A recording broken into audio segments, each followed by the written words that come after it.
que es una entidad autárquica, que es la independencia del Banco Central. Le salieron a contestar del kirchnerismo, se rieron, dijeron que era una locura.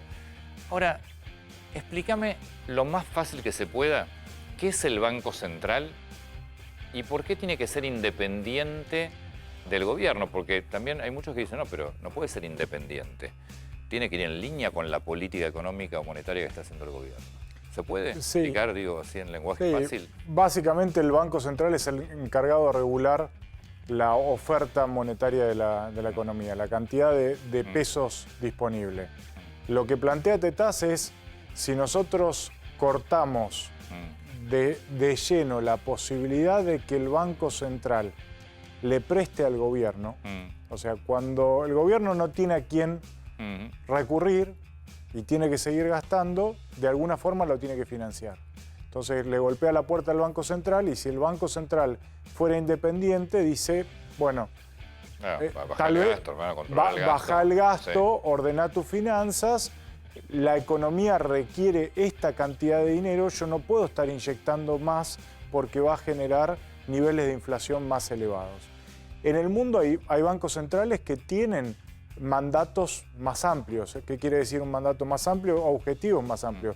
Vos pensás en la Reserva Federal de los Estados Unidos, una economía totalmente, digamos, flexible, muy dinámica, y el Banco Central lo que dice es, bueno, yo tengo que preservar los niveles de inflación, atender a que la inflación no se dispare, de un nivel del orden... A nadie se le ocurre pensar que la Reserva Federal de Estados Unidos va a responder a órdenes del presidente de turno. Bueno, porque se ganó la credibilidad.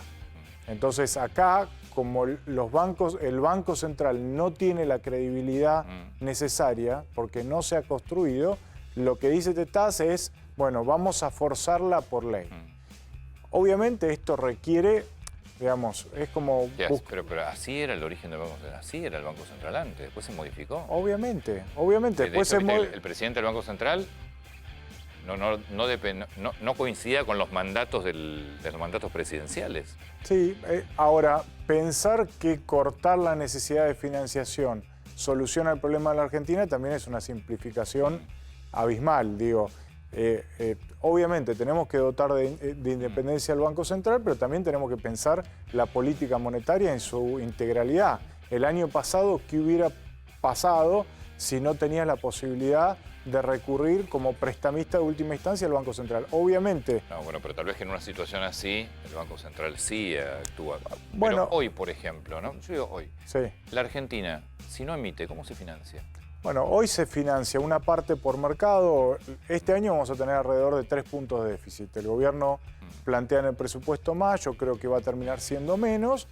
Una parte se va a financiar con emisión monetaria, otra parte se va a financiar vía mercado. Lo que no tenemos es financiamiento internacional. O sea, todo es dentro del mercado en pesos, que esto es muy lógico. En el gobierno anterior vos tomaste muchísima deuda en dólares, que fue parte del origen de los problemas que tenemos. No todo, digo, porque eso también es una simplificación. Lo que hay que entender es que la Argentina necesita compromisos más amplios que una ley. No, acá estamos hablando de la política económica en su conjunto, de la necesidad de gasto. Después de aquella famosa ley de intangibilidad de los depósitos que duró 3 meses, ya no hay nada que se crea. Exactamente. La confianza se construye y es un proceso largo. Tuvimos equipos económicos que dijeron la inflación se baja de un día para el otro y no la lograron bajar. Yo creo que hay una visión de conjunto que es un proceso largo. Obviamente en los extremos tenés toda la culpa de la política monetaria, que en el largo plazo es así, pero en el corto plazo intervienen muchos factores y sobre esos factores hay que trabajar, porque obviamente cuando vas a la discusión de corto plazo decís, bueno, ¿qué va a pasar con la falta de dólares y con el tipo de cambio después de las elecciones? ¿Qué va a pasar con las tarifas cuando tengas que actualizarlas? La verdad no se sabe nada de qué va a pasar. Bueno, hoy uno de los títulos del diario La Capital de Rosario contaba, ¿no? La tarifa del colectivo que son 45, 46 pesos, pero el costo ya lo ponían en 163, con lo cual vos tenés ahí una diferencia que son subsidios. ¿Cómo sostenés un Estado así? Es que, bueno, esas son las discusiones estructurales que se van a tener que dar. Un gatillador de toda esta discusión va a ser el acuerdo con el Fondo Monetario.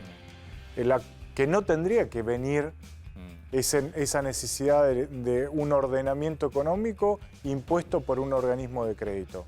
Pero es lo básico, te va a decir, bueno, ¿cómo ordenás tus finanzas públicas? Y lo cierto es que en la Argentina, como en un presupuesto familiar, mucho se ordena a partir de la necesidad del gobierno nacional, obviamente, porque vos tenés que hacer... Claro, pues empezás desde un presupuesto completamente absurdo. Exactamente, empezás desde el presupuesto, obviamente de la oferta, tenés que ordenar la oferta de dólares, ahí entras en la discusión del tipo de cambio, obviamente entras en la discusión de la inflación y están las preguntas de, bueno, ¿cómo vas a financiar este nivel de subsidio? Lo tenés que ir cortando en el tiempo. Entonces, digo, son muchas aristas de un tema complejo que requiere una coordinación económica que hoy no estamos viendo, pero también apoyo político. Hoy viene el mejor ministro de Economía, se sienta, y Guzmán no es que está haciendo las cosas mal, digo, pero si no tiene un apoyo